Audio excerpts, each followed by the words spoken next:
Rachael Ray built an empire on 30-minute meals and big smiles. But this happy chef who made cooking feel easy doesn't look the same anymore. She has a puffier face and looks messy in a way that has fans really worried. Is she okay?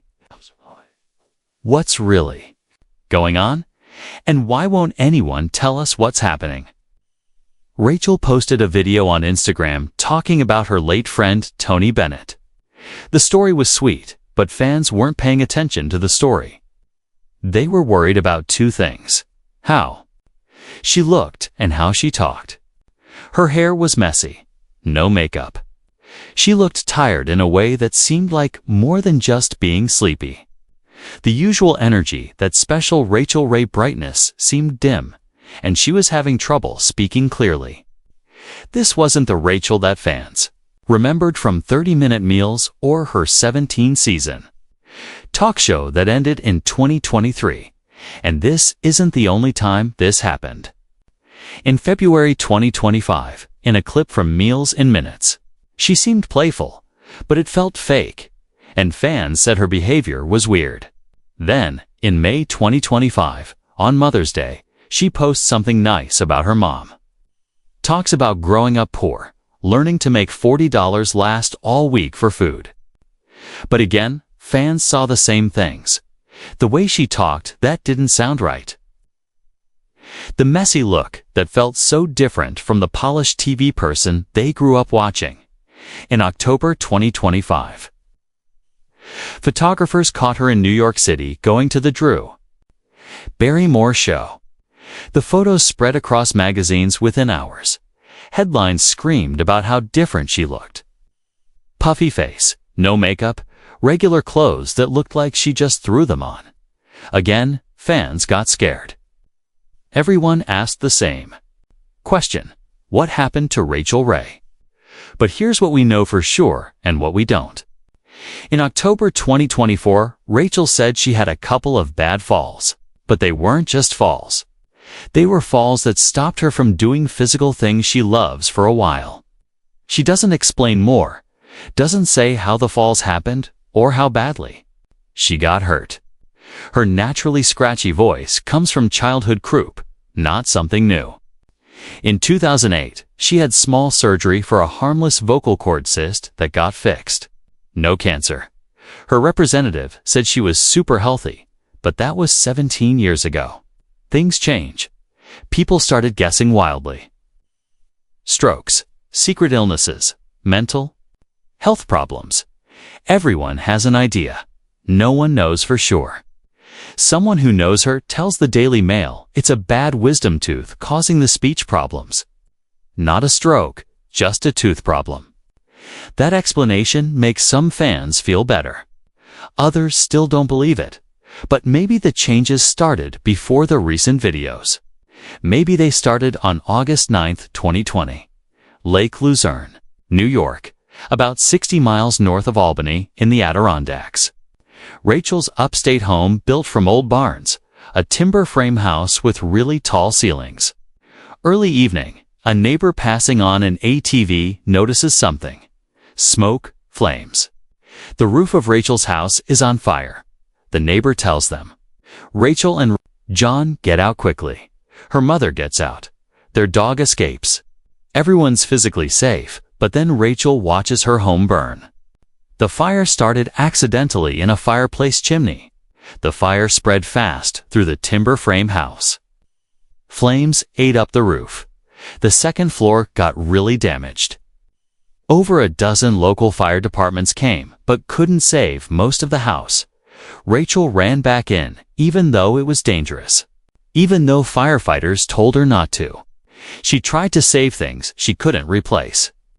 Letters from her mother, who was 87 at the time and losing her eyesight. Decades of cards and notes. Paintings made just for her and John. Music they'd collected. Photos, notebooks. She got out with almost nothing. We lost a huge part of the physical evidence that we exist, she said later. Her mom was basically blind by then. Those letters meant decades of talking, memories that couldn't be made again. Gone, the kitchen survived. Strangely, The really nice kitchen where she'd filmed tons of episodes stayed mostly okay. The space where she did her public life stayed. But upstairs where she'd lived her actual private life, destruction. The bedroom, the personal spaces, the areas the cameras never saw. Those burned. They rebuilt, almost exactly like the original. A whole year of building while they lived somewhere else, moving back into a house that looked like the one they lost, but felt different. All the history inside was gone. No letters taped inside drawers. No photos hung in the same spots because the photos were gone too. No notebooks with decades of recipe ideas and life notes. Starting over in a familiar shell. But maybe you can't just build your way past that kind of loss.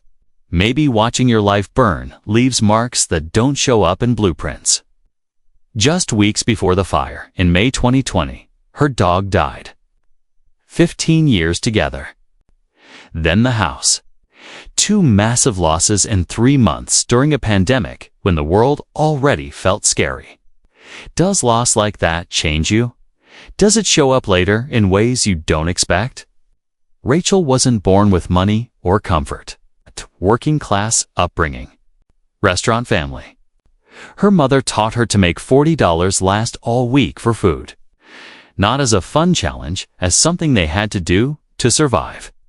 Making something out of nothing wasn't a cooking idea. It was how they lived. Those lessons became the foundation of her whole career. 30-minute meals made her a Food Network star. Not because she was a trained chef, but because she wasn't. She was someone who worked all day and still needed to eat. Someone who understood that most people cooking at home aren't trying to make restaurant-quality food. They're just trying to feed themselves and their families. That realness connected with millions of viewers. Her cookbook, 30-Minute Meals, came out in 1998. The Food Network show followed. Then $40 a day in 2002, and then the syndicated daytime talk show in 2006 that would run for 17 seasons. From struggling to pay rent to building an empire. She was relatable, and that relatability built her empire. So, here's where things stand. As of late 2025, Rachael is professionally active, maybe more active than people realize. She ended her talk show in 2023, but she didn't stop working. She launched Free Food Studios, her own production company. Made a deal with A&E Networks in 2024. She's producing Rachael Ray's Meals in Minutes and Rachael Ray in Tuscany. 110 episodes announced in October 2025. Not the schedule of someone slowing down. She now lives a more private life between New York and Italy. Bought a home in Tuscany in 2021. Her husband John loves New York. She tells him to go as often as he likes. A marriage of 20 years allows space. Him in the city, her in the Italian countryside. Rachael is 57 now. Not the 30-something who launched 30-minute meals in 2001. She's embracing aging naturally. No obvious plastic surgery. No makeup in casual home videos. Hair messy. Looking like a regular person instead of a television personality. Is that worrying, or is that just what 57 looks like when you're not performing? So, what's really happening with Rachael Ray? Nobody watching from the outside knows. Is she dealing with health problems she's chosen to keep private? That's her right. Did the falls cause more damage than she's letting on? Possible. Is her speech actually slurred, or is that fans looking for problems? Is the facial puffiness from medication, weight gain, natural aging, dental problems? All possible, none confirmed. Maybe she's just tired. Maybe she wants to cook in Italy and be left alone. Did watching her house burn and losing her dog change something fundamental? Is she fine and everyone's overreacting? Is she struggling and hiding it? Every question leads to more questions. Maybe the answer is this: pay attention. Notice when someone we care about seems different, but also trust that they're allowed to be different. That change doesn't always equal crisis. Rachael Ray helped millions of people learn to cook. Maybe now, whatever she's going through, she needs the same grace she gave to us. Whatever's happening with Rachael Ray, she's still here, still working, still creating. Is she okay? Only she can answer that, and she doesn't owe us the answer.